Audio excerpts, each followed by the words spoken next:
Assalamualaikum warahmatullahi wabarakatuh.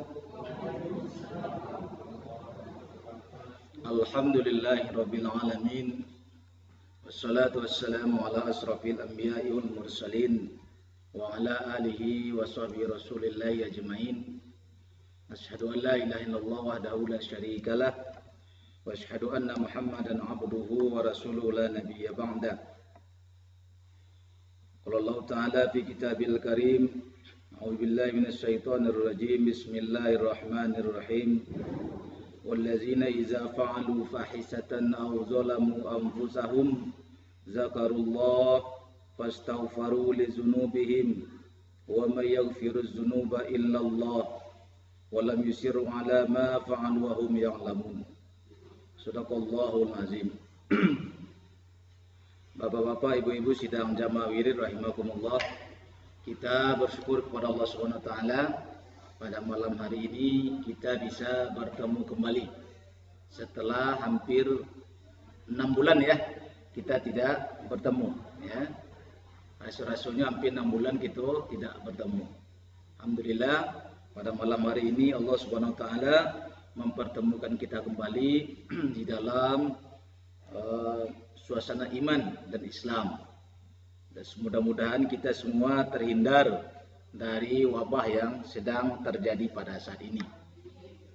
Salawat dan salam semoga tercurah kepada junjungan kita Nabi besar Muhammad sallallahu alaihi wasallam yang telah meninggalkan untuk kita ad-dinul Islam, yang telah meninggalkan untuk kita pegangan hidup, di mana apabila kita berpegang teguh dengan apa yang beliau tinggalkan, kita akan selamat dunia wal akhirah. Pegangan itu adalah Al-Quran dan Sunnah. Baik Bapak dan Ibu sidang jamaah wirid rahimakumullah, ketika kita melihat kondisi kaum muslimin hari ini atau kondisi umat manusia hari ini, sebenarnya kita masih di dalam suasana pandemi ya. Kita masih dalam suasana wabah yang menjangkit di seluruh dunia ya. Tapi sebenarnya kalau dari awal kita berpegang teguh kepada apa yang diajarkan oleh Rasulullah SAW, tentu wabah ini tidak akan menyebar begitu rupa sehingga menimbulkan ketakutan bagi hampir seluruh umat manusia di seluruh dunia. Jadi kalau kita lihat hari ini hampir tidak ada dunia yang tidak terkena ya. Dan kita di Indonesia kalau kita lihat hari-hari ini grafiknya kan masih naik, belum menunjukkan tanda-tanda berhenti. Rata-rata 1000 sehari kan masih ada ya. Kalau 1000 sehari kan banyak juga ya. Kalau di kampung awal 1000 itu lah biar itu ya, tidak ada orang lain. Tapi kebetulan ini Indonesia. Jadi kalau kita bicara Indonesia 1000 mungkin seketik. Kenapa begitu seketik? Indonesia penduduknya 250 sampai 270 juta ya. Yang sampai hari ini yang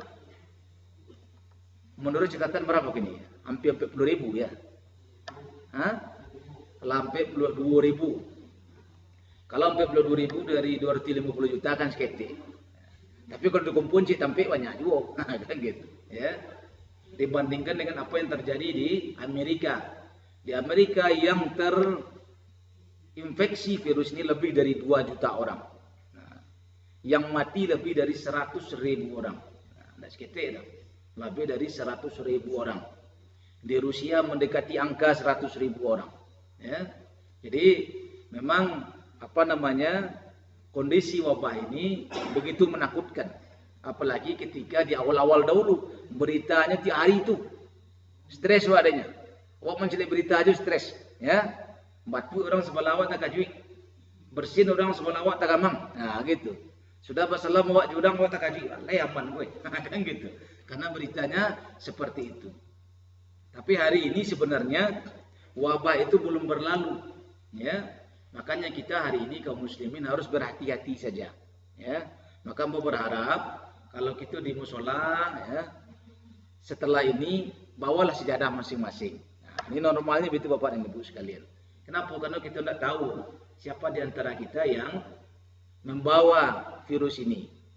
Kalau model di komplek Ambo, kita memerintahkan membawa sajadah masing-masing. Walaupun kita selama bulan Ramadan tetap sholat seperti biasa, bahkan kita sholat Jumat juga di musola, bukan di masjid. Sampai hari ini sudah 3 bulan waktunya kita sholat Jumat tetap di musola. Kenapa? Karena ketika kita berkumpul ke masjid orang masih ramai.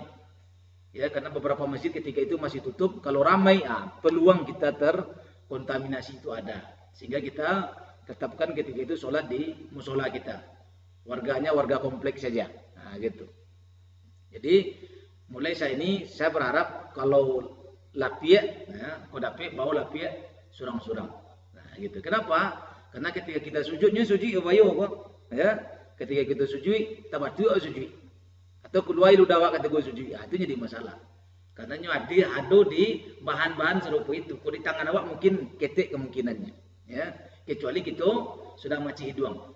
Sudah mencuci telinga, doanya di sinannya virus kok. Jadi makanya ketika gitu sujud, ketika gitu bersih, tinggal dilapis sembahyang awak. Kalau dalam waktu 2-3 hari mungkin tidak masalah. Ya sudah sembahyang zuhur, asar sembahyang dulu balik. Di situ kemungkinan karena orang yang lain. Kita yang sehat, kita yang kuat fisiknya mungkin tidak ada masalah dong. Ya, tapi ketika itu lama-lama tanggung. Itu nih wayo. Saya menurut data yang wafat, ya, yang mati karena kasus corona ini banyak sebagian besar umur 60 tahun KT. Ya, walaupun tidak dipungkiri ada orang KT, tapi banyak yang 60 tahun KT. Kenapa? Ya penyakitnya lah banyak dan lain. Jadi corona aku pemicu saja sampai mati. Tapi kalau di Sumatera Barat sampai hari ini tidak berani mati terang ada. Kalau di Bukit Tinggi di rumah sakit Mama Muhtar terang ada sedang matinya. Yang masuk rumah sakit banyak. Sehingga dari hari ke hari mungkin pemahaman kita terhadap penyakitku semakin lapang gitu. Tidak stres ketika Maret April dulu. Ketika Maret April dulu mungkin agak stres, tinggi stres waknya. Sobok jurang takwi, sudah selama jurang takwi wak. Di stres wak. Di sebenarnya stres wak ini. Berita tiap hari. So yang keluar di video di segala macam itu apa? Ketika orang tu menyentuh meja, awak tak galis tu hati polo dia wak kan gitu. Apa namanya? Video yang dibuat orang itu yang membuat ketakutan di seluruh penjuru dunia. Kabar terbaru kita dengar, ternyata UB-nya nak bayar dong. UB-nya sampai batu saja kiranya. Jadi kan sebenarnya persoalan apalah namanya kondisi gini. Ya. Jadi oleh karena itu, untuk mencegah itu terjadi kepada kita, jaga diri masing-masing. Ya, tingkatkan kedisiplinan kita masing-masing. Jadi oleh karena itu kita kaum muslimin, kalau Rasul mengatakan kepada kita, apabila kalian ada mendengar di suatu negeri ada wabah, ada ta'un, kata Nabi SAW, maka fala tadkhuluha. Jangan kalian masuk ke wilayah yang kena wabah itu. Jadi kalau awak tahu di Ampek Koto ada wabah, ya awak orang Ampek Koto tahu di Padang Luar ada wabah, tidak boleh datang ke Padang Luar. Ya. Kemudian apabila kita tinggal di suatu negeri dan di negeri itu ada wabah, maka fala takhrujuha. Maka kita tidak boleh keluar dari negeri itu. Kenapa? Karena kalau kita keluar dari negeri itu berpotensi kita membawa penyakit. Oleh karena itu Bapak dan Ibu sekalian, sebenarnya ketika hukum Allah Subhanahu wa taala diterapkan, jadi Nabi mengatakan, jadi siapa saja yang sakit tidak boleh pergi ke mama. Satu, yang kedua, siapa saja yang sakit harus ke ruangnya. Tidak boleh ke mama. Yang sakit tidak boleh pergi keluar, dan ketika orang tahu ada yang sakit tidak boleh mengunjungi. Kan intinya itu sebenarnya. Ini skopnya bisa diperkecil, ya. Tapi patangko memang skopnya diperbesar. Ketika 2 orang kan di Depok, itu pertama kan, Indonesia ditutup, ya kan kacau dah. Sekolah diliburkan seluruh Indonesia. Pada orang kan di Depok. Itu kekeliruan. Harusnya di Depok itu saja dikunci langsung. Maka penyakit itu tidak akan menyebar ke mama. Orang tidak boleh keluar masuk ke mama, dikunci ketika itu seluruhnya. Maka seluruh daerah bisa beraktivitas seperti biasa. Kenapa? Karena orang tidak ada keluar masuk nih. So yang menyebabkan kondisi ini adalah virus itu kan keluar masuk lewat dibawa oleh orang lain. Soalnya tidak datang seorang di badan awak dah. Tidak ada seorang, lainnya pasti datang dari luar. Itu yang pertama. Jadi Nabi mengajarkan kepada kita itu. Yang kedua, Bapak dan Ibu sekalian, Nabi mengatakan kepada kita, janganlah kalian mencampurkan orang yang sakit dengan orang yang sehat. Oleh karena itu kita di musola itu juga Bapak dan Ibu sekalian. Jadi Dan ingin sembahyang di musola, tapi damam jangan datang musola. Ya, kenapa? Karena itu berpotensi menularkan kepada yang lain. Dia ingin daki di Allah, you ingin daki wajah Allah Subhanahu wa taala betul. Tapi solatnya di rumah orang yang sakit itu pun mendapatkan pahala. So niatnya datang ke musola itulah mendapatkan pahala di sisi Allah Subhanahu wa taala. Tapi nyo harus melakukan upaya pencegahan supaya jangan penyakitku menyebar. Nah, maka kita di musola itu juga. Waduh nampak awak rasul enggak damam enggak batu, sudah pulang. Harus model itu. Pulang lah ibu gini batu, nampak di kami damam. Ya, harus model itu apa ibu sekalian. Karena kita memang harus saling menjaga. Kalau Nabi mengaturkan model itu. Jangan kita mencampurkan yang sakit dan yang sehat. Nah, boleh dong. Yang sakit sama yang sakit, yang sehat sama yang sehat. Makanya di dalam sistem Islam apa ibu sekalian, ketika ada wabah seperti kondisi hari ini, ya, maka orang-orang yang sakit di karantina, ya, dikuncinya, dikumpulkan bersama orang yang sakit, sehingga mereka bisa diberikan perlakuan, diobati sesuai dengan medisnya masing-masing lah, ya, seperti apa obatnya dicarikanlah obatnya, sehingga apa yang terjadi, orang yang sehat bisa beraktivitas seperti biasa, kan gitu. Tapi nampak tangan gitu udah kunci sadonyo, tidak bisa ke mama, ke surau tidak boleh. Ini pasar tak buka, kan kun jadi masalah petangga. Memang kali dia uang kan aman-aman saja, tidak dikunci ya udah bayar. Ke surau tidak boleh adanya, tapi kau aman saja, itu jadi masalah. Padahal di surau kok tanpa yang steril. Kenapa steril bapak dan ibu sekalian? Awak kalau masuk toko, masuk kedai, masuk kantor, ketika itu kan disuruh pakai cuci tangan. Tapi wak kalau masuk surau kan tak sekedar cuci tangan wak. Seluruhnya wak cuci mah.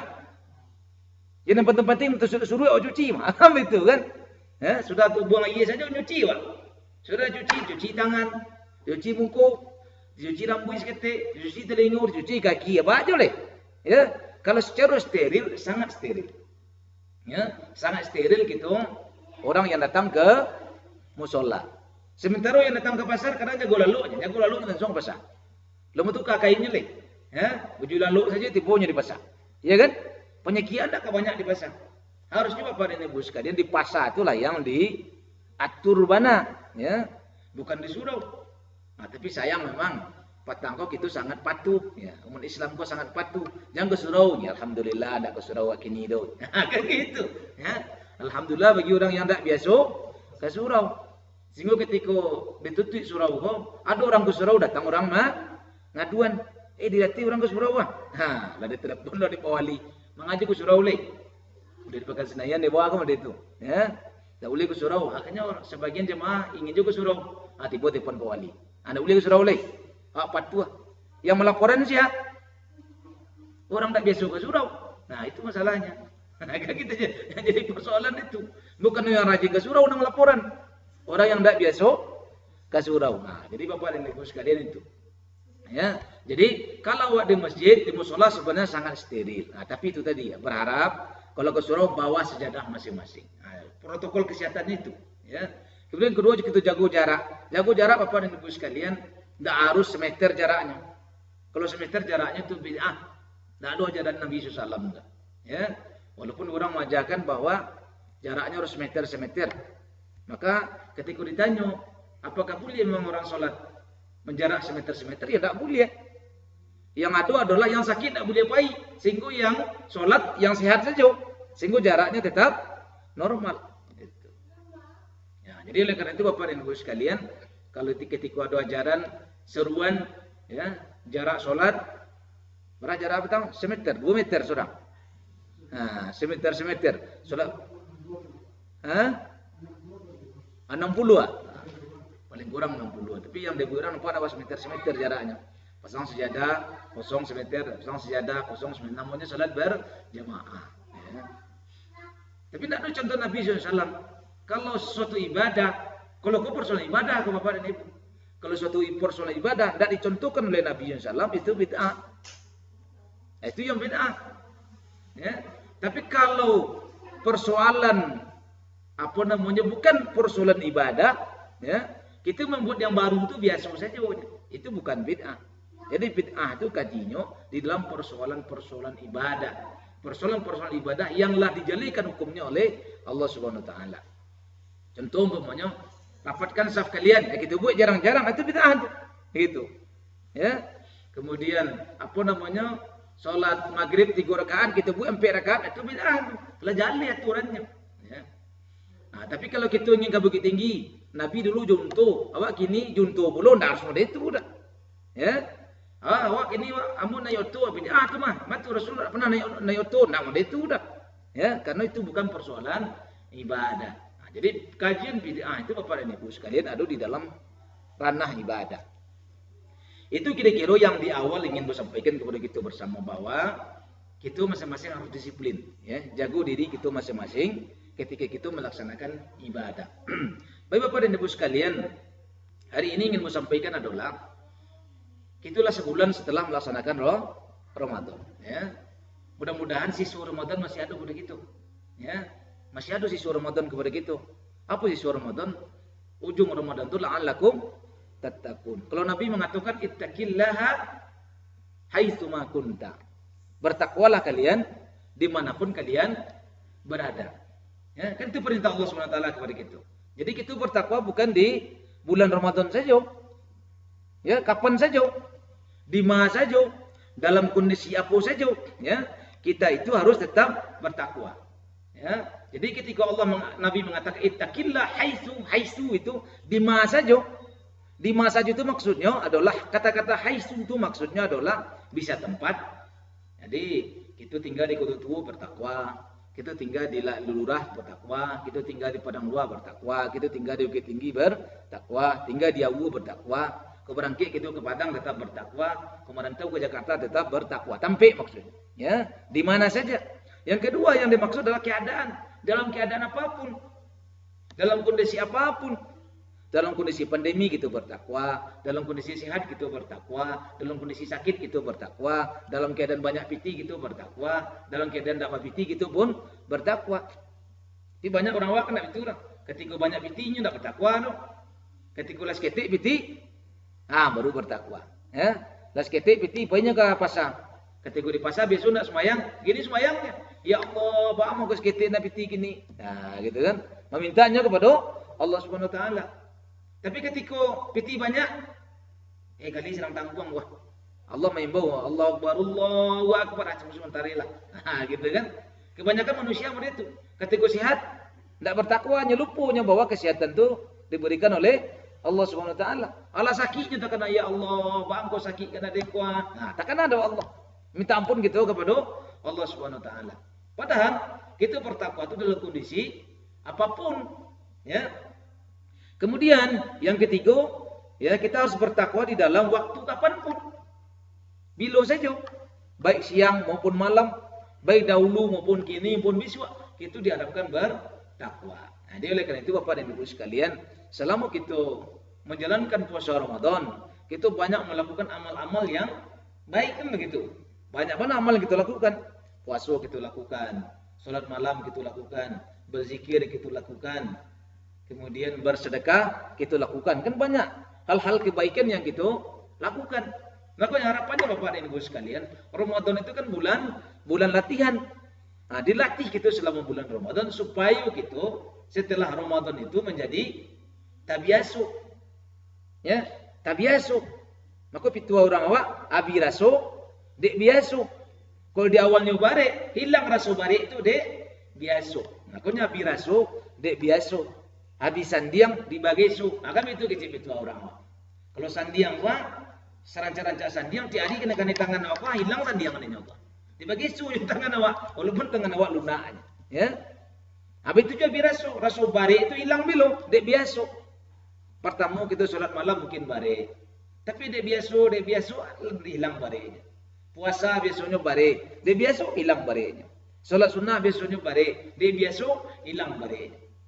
Jadi oleh karena itu Bapak dan Ibu sekalian, kita berharap apa yang telah kita lakukan selama bulan Ramadan masih membekas di kita, ya. Sehingga kita tetap istiqomah, ya, istiqomah di dalam menjalankan berbagai macam amal kebaikan itu. Istiqomah itu Bapak dan Ibu sekalian, mengucapkannya murahnya. Ya, mengucapkannya murah, tapi mengarajui upaya, ya.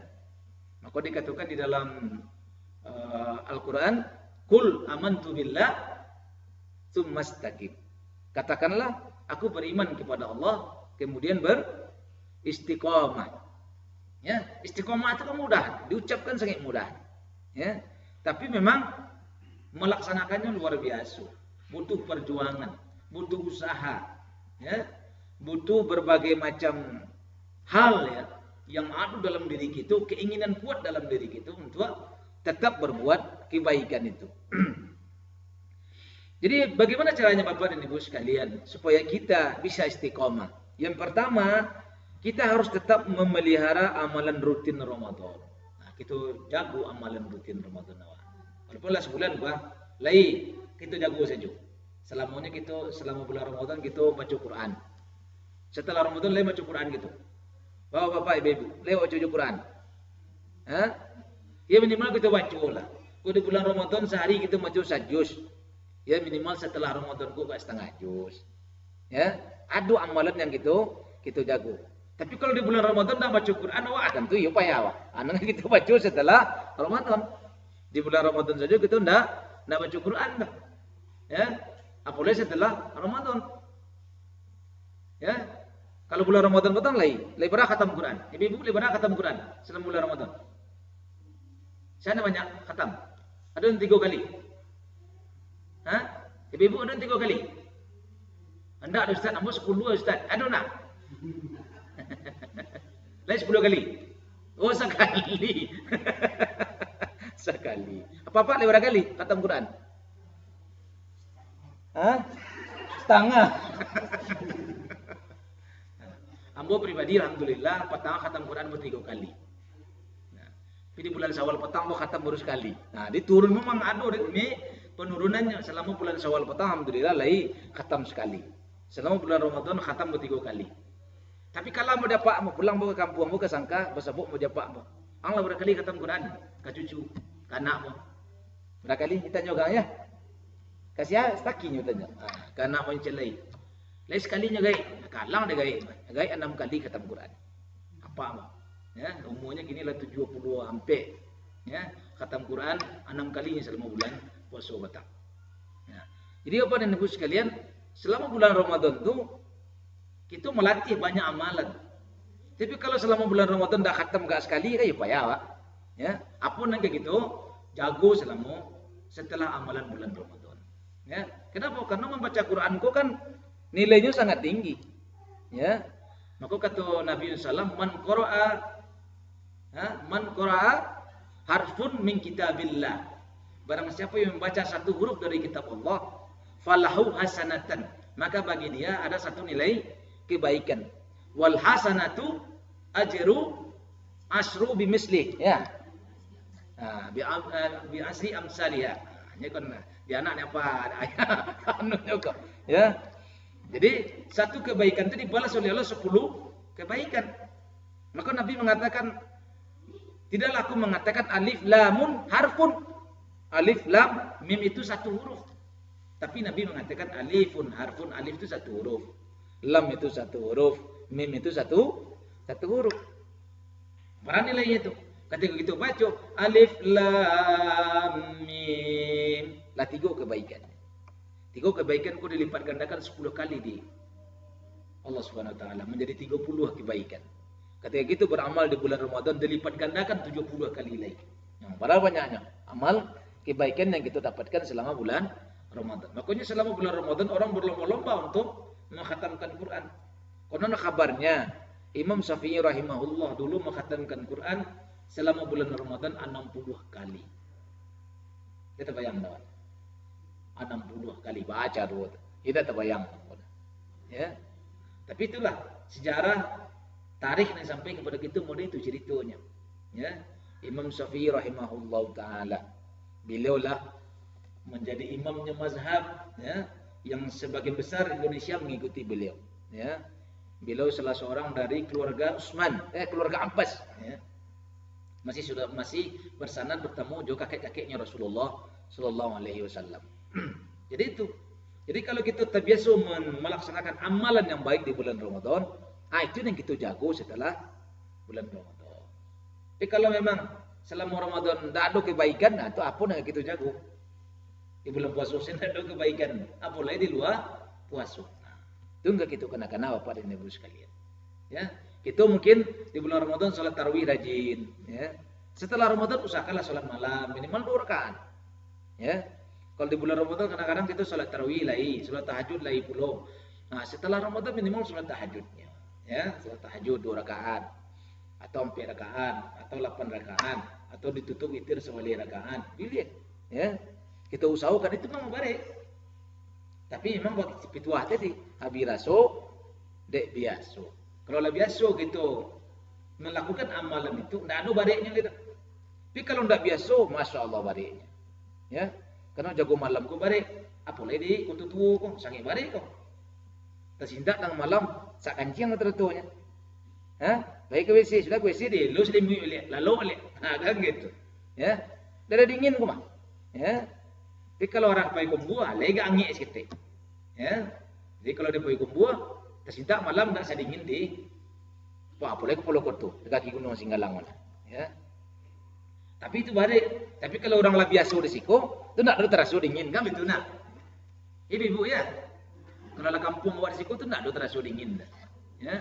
Aku tersintak malam, kita buang air, bau 2 sekali.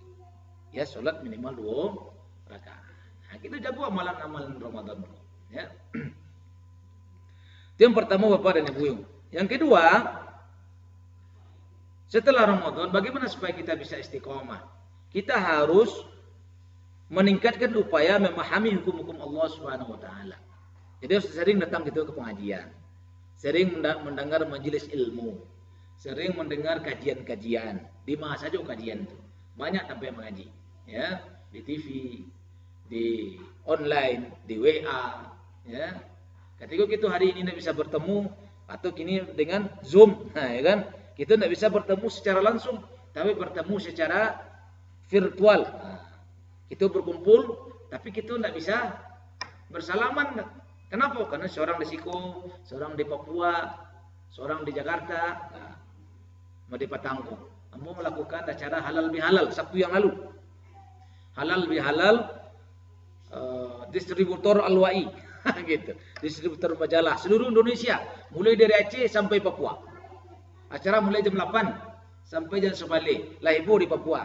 Ustaz, disko kami lah jam 1 koma. Nah, gitu acara awas jam 10 baru. Ya. Bisa kita bertemu. Dalam kondisi normal mungkin kita tidak bisa bertemu. Nah, tapi dengan kondisi tidak normal gini bisa kita bertemu dengan biaya yang sangat murah. 2 jam kita bertemu paling lebih betul 5.000 rupiah. Ya. Tapi kalau kita bertemu secara offline, ya, bertemu secara langsung, berkumpul di Jakarta, ongkosnya berapa, hotelnya berapa, wah banyak titik bengi. Ya. Nah, tapi dengan adanya wabah kok ada lo berkahnya. Kita bisa bertemu dengan orang tanpa perlu kita pergi. Jadi selama sebulan petang kok, rapi-rapi kami pertemuan duduk di dalam kamar saja. Duduk di rumah dalam kamar, nah, bertemu justru seluruh orang. Rapi penyuluh kehutanan seluruh Sumatera Barat setiap minggu. Waduh, 2 kamar waktu bertemu. Nah, kayak gitu. Yang misi dari Jakarta, yang misi dari adonan dari Bandung, ada yang dari Surabaya, umpamanya. Oh, tidak perlu bertemu udah. Nah, ada juga berkah. Tapi itu adalah salah satu tempat kita menentui ilmu. Jadi silakanlah ya, kita harus senantiasa menghadiri majelis ilmu. Alhamdulillah malam hari ini kita lah mulai ya. Tapi selama Ramadan ceramah ada jalan ya. Oh, ceramah ada jalan. Berarti kita sholat biasa saja ya. Jadi Bapak dan Ibu sekalian, supaya kita bisa istiqomah memang harus diperdalam kaji balik. Ya, didalami ilmu balik. Sebab dengan ilmu kita semakin dalam, maka keistiqomahan kita akan semakin meningkat. Yang ketiga Bapak dan Ibu sekalian, supaya kita bisa beristiqomah, apa yang telah kita terima, apa yang telah kita pahami, kita sampaikan ke orang lain. Kita dakwahkan. Maka jangan pernah kita Bapak dan Ibu menyangka, berharap kita ingin masuk surga sendirian, jangan. Ya, kan sering sampaikan di situ bahwa ketika kita setelah mendapatkan kaji, sampaikan ke orang lain. Karena tabiat dakwahnya Rasulullah pada itu. Rasulullah SAW dulu ketika menerima wahyu pertama, ketika di Gua Hira, Jibril datang kepada beliau, diperintahkan Iqra bismi rabbikal ladzi khalaqa. Ya. Rasulullah diberi perintah oleh Allah Subhanahu wa taala, diajarkan ilmu oleh Allah Subhanahu wa taala. Ketika mendapatkan itu, maka kewajiban beliau pertama menyampaikan itu kepada keluarganya. Ke keluarganya disampaikan dulu. Ya. Jadi kalau yang hadir kini lakinya di surau, pulang ke rumah sampaikan ke bininya. Ya. Sampaikan ke bininya. Kalau bininya nak hadir, sampaikan ke lakinya. Kalau apa mandinya nak hadir, anaknya indah, biko pulang mengaji, sampaikan ke anaknya. Amal itu Rasulullah SAW. Jadi Rasulullah SAW ketika menerima wahyunya sampaikan kepada bininya, istrinya tercinta, Khadijah. Akhirnya Khadijah masuk Islam. Setelah itu kepada siapa dakwah disampaikan oleh Rasulullah? Kepada sepupunya, Ali bin Abi Thalib. Akhirnya Ali pun masuk Islam. Setelah itu sampaikan kepada siapa? Kepada maulanya, pembantunya. Siapa maulanya Rasulullah? Zaid. Ya, Zaid bin Harisah. Ketika itu dipanggil namanya Zaid bin Muhammad karena nyawa anak angkit Nabi. Disampaikan kepada beliau, akhirnya pun dia pun masuk Islam. Ketika sampai masanya, akhirnya Allah memerintahkan, "Hai Muhammad, panggillah dia dengan nama bapaknya." Maka dipanggillah Zaid dengan sebutan Zaid bin Harisah. Disebut bapaknya aslinya. Bukan Zaid bin Muhammad. Kenapa? Karena dia bukan anak engkau. Dia cuma anak angkat engkau. Bukan anak sesungguhnya. Ya. Jadi ketika kita menerima kaji, menerima dakwah, menerima pemahaman, kewajiban kita menyampaikan. Yang kita apa namanya? Kita kungkuang surang. Ada Islam suruh ning kayak ninyu pajak katilah. Anak muda itu lah. Ya. Jadi kita harus berusaha bahwa seluruhnya sama-sama kita masuk surga. Ya. Kita sampaikan. Kita semuanya harus masuk surga. Jadi kewajiban kita menyampaikan bersama-sama kepada siapa saja. Ya. Setelah ada di dalam rumah, ya baru keluar.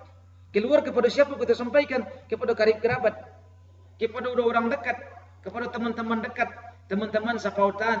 Kalau di Indo sama kawan-kawan sama mencuci, kalau mas kawan sama belanja di kadai, itu contohnya. Kadang-kadang kan di Indo kalau belanja kadai kan di kadai bersebut kawannya, mau tanya kan, di situ kaji sampaikan. Atau ketika dia mencuci tepi sungai kok saya isu. Kalau kini kan mencuci dari rumah seorang nah. Aku padang dua masih ada orang cuci tapi. Tapi kini tidak boleh, karena tapi lah diganangi nggak tinggi, tidak bisa cuci tapi leh. Nah, dulu Rami cuci itu. Nah, ketika itu dakwah ada di situ. Sambil mencuci berdakwah. Nah, itu bisa membangkitkan keistiqomahan gitu. Kemudian yang keempat Bapak dan Ibu sekalian, ya, kita harus senantiasa bertaubat.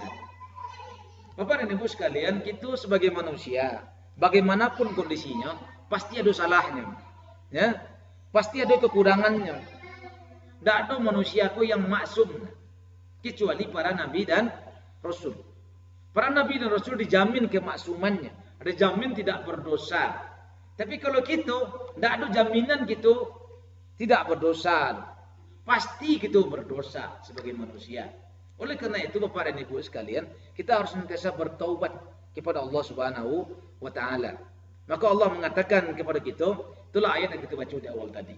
Wallazina iza fa'alu, dan orang-orang yang jika mereka berperilaku mengerjakan sesuatu fahisatan, mengerjakan kekejian, ya, mengerjakan keburukan, ya, au zulamu anfusahum, atau yang berbuat zalim kepada dirinya, ya, membuat zalim kepada dirinya, merusak dirinya, ya, dan dia tidak patuh kepada Allah Subhanahu wa taala. Zakarullah, dia ingat akan Allah. Ya, makanya gitu kok Bapak dan Ibu sekalian, ada pasti berbuat buruk, ada pasti berbuat kekejian, ada mungkin menzolimi diri kita sendiri, ada mungkin kita menzolimi orang lain. Zakarullah, kita ingat kepada Allah.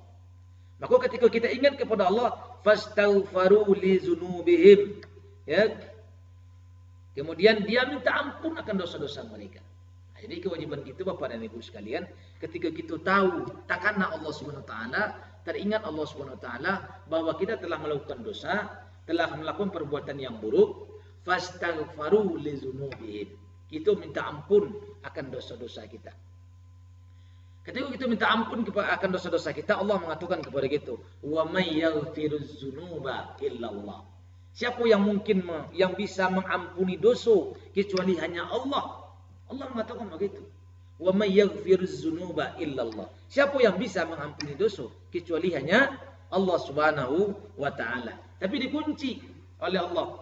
Walam yusirru ala ma fa'alu wa hum ya'lamun. Dan mereka tidak mengulangi, ya, tidak meneruskan perbuatan kejinya itu, sedangkan dia mengetahui. Jadi kalau Allah berbuat salah, berbuat keji, berbuat zolim kepada diri kita sendiri, kita ingat Allah Subhanahu Wa Taala, maka kita minta ampun kepada Allah. Tapi syaratnya itu tidak boleh diulangi atau tidak boleh diteruskan. Tangguang mah, jangan, tidak boleh. Ya, ketika kita sedang riba, tangguang mau untung sedang banyak apa? Kan gitu. Ini riba nih mau bayu kah? Tangguang aku riba, biarlah riba sedikit, nak aku sedang tangguang, sedang mendapat. Kau sedang nurun, kau berhenti riba nih. Kan gitu modelnya. Jangan sampai model itu.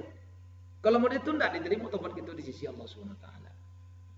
So kalau kita bertobat kepada Allah Subhanahu Wa Taala, ya, minta ampun kepada Allah Subhanahu Wa Taala, kemudian kita tidak mengulangi, ya, perbuatan dosa itu, tidak meneruskan perbuatan dosa itu, maka Allah menjamin Allah akan mengampuni dosa-dosa mereka. Ya, makanya Bapak dan Ibu sekalian, kita harus senantiasa bertaubat kepada Allah Subhanahu Wa Taala. Minimal kita membaca Astaghfirullahaladzim atau Astaghfirullah, Astaghfirullah. Rasulullah itu dalam sehari-hari orang yang dijamin masuk surga itu minimal berapa? 70 kali, ya. Minimal 70 kali membaca Astaghfirullah. Tapi kebiasaannya sampai 100 kali. Kita orang yang tak ada dalam jamin ciejo merasa gitulah masuk sarugo, sehingga kita tidak perlu minta ampun kepada Allah. Maka mulai hari ini Bapak dan Ibu sekalian, berusahalah kita untuk selalu meminta ampun kepada Allah. Maka setelah selesai sholat minimal 3 kali lah. Itu yang biasa kita baca. Astaghfirullahaladzim wa atubu ilaihi. Astaghfirullahaladzim wa atubu ilaihi. Astaghfirullahaladzim wa atubu ilaihi. Itulah minimal. Ya, kita minta ampun kepada Allah yang Maha Agung dan kita bertobat kepada-Nya.